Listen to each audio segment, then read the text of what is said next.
6 messages I want to send before us all that we should all remember and hold on to throughout this period of Ramadan. Number 1, the first and most important, protect your Iman.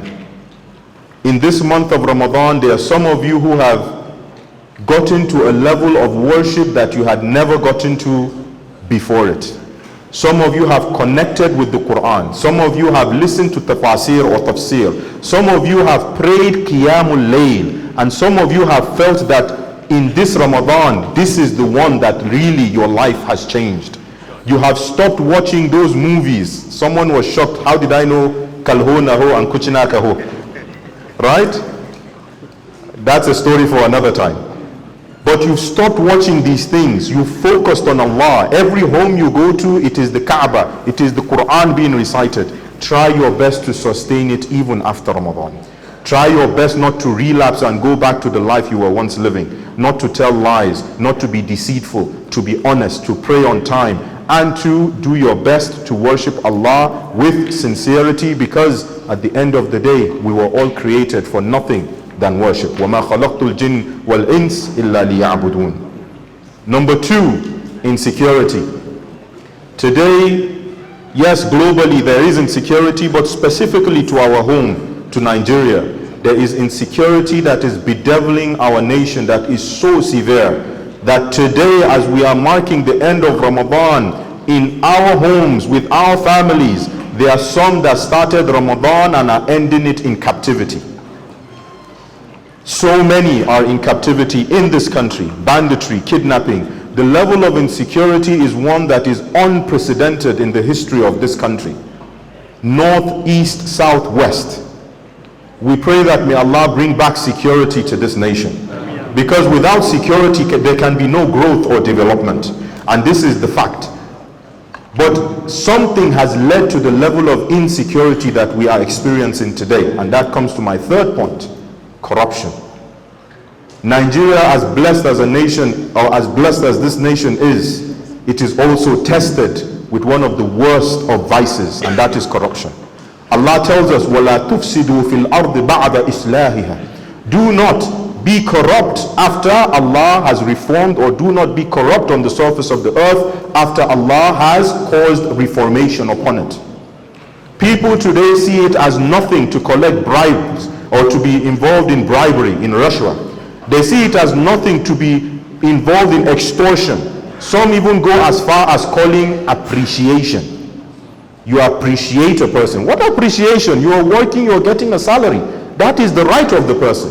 What this appreciation does is that the one who gives it, the one who receives it, when he's receiving, is like, oh, but I didn't ask for it. But someday, someone that comes that doesn't give it to you, you say, Kagani Marowachi.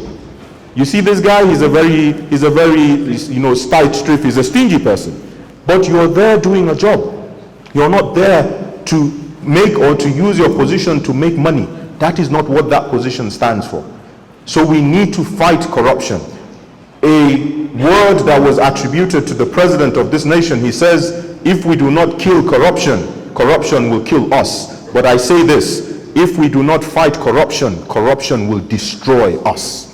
And that is what is happening today. We are being destroyed slowly because of the level of corruption that exists. And I pray Allah helps us to remove it from this nation. It is not peculiar to Nigeria alone, it happens everywhere. But I'm speaking specifically about our nation. Why? Because that way we all know we can fight together to curb such a thing. And how can we do this? The most important way, first and most important, is through entrepreneurship, through trade. As Allah has said, وَأَحَلَّ اللَّهُ الْبَيْعَ وَحَرَّمَ الرِّبَا. It is permissible for you to do trade and impermissible for you to be involved in usury. You can do trade, business, halal and tayyiba, make wealth, and you can donate and generate and support the ummah. And for you to do this trade, especially in Nigeria, learn about the laws of the land. From your CAC registration to your FIRS to get your TIN number, to going to EFCC and getting your SCUMO, to going to a place called NIPC, where they can give you something called a pioneer status incentive, that for 3 years you don't pay company income tax and things like that. These are things we should learn to become successful entrepreneurs, especially in this country. And with that, the fifth point, governance. Within the next few months, this nation will experience elections that will bring in new officials. Don't be driven by sentiment. If nobody has come out that looks like they can help to bring the nation out of the problem, don't vote for them because you see, oh, this person is my clan, this person is this person is that. No scholar, no imam, no person preaching should come and tell you vote for so and so. Say wani, wallahi, that person is cheating you. Pray to Allah to guide us to the best. May Allah grant us the best of the leaders. And if in your heart you feel that none of them is good, فَكُفُّوا أَيْدِيَكُمْ, fold your hands and stay peacefully. Khalas. And the sixth and the last part, this is addressed directly to the youth. The youth of this nation in the next few years will become the largest population of the nation. The future of this country lies in the hands of the youth. The older generation have done what they have done. May Allah forgive them and may Allah bless them. But as youth, you all have the power to transform this nation. Go back to the history of Islam. It was the youth that transformed or that spread the deen so far and so wide. And that's why even in the Quran, Allah places a special recognition of the youth in Surah Al-Kahf.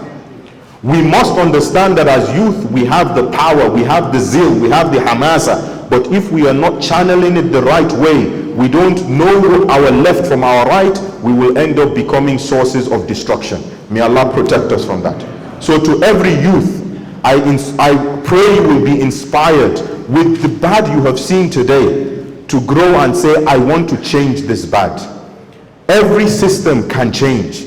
If Allah could change the Arabs that were burying their daughters alive and made them from being the worst of the worst to becoming the best of the best, then trust me, there is none that Allah cannot change. But before you change, or before He causes you to change or brings that change, you yourselves must make that effort. Inna Allah la yughayyiru biqawmin hatta yughayyir ma bi anfusihim. This is the end of our 5 minutes. I pray that whatever I have said correctly, may Allah forgive me and forgive you all. And whatever I've said correctly, may He reward us all. And whatever I've said wrongly, may He forgive us all.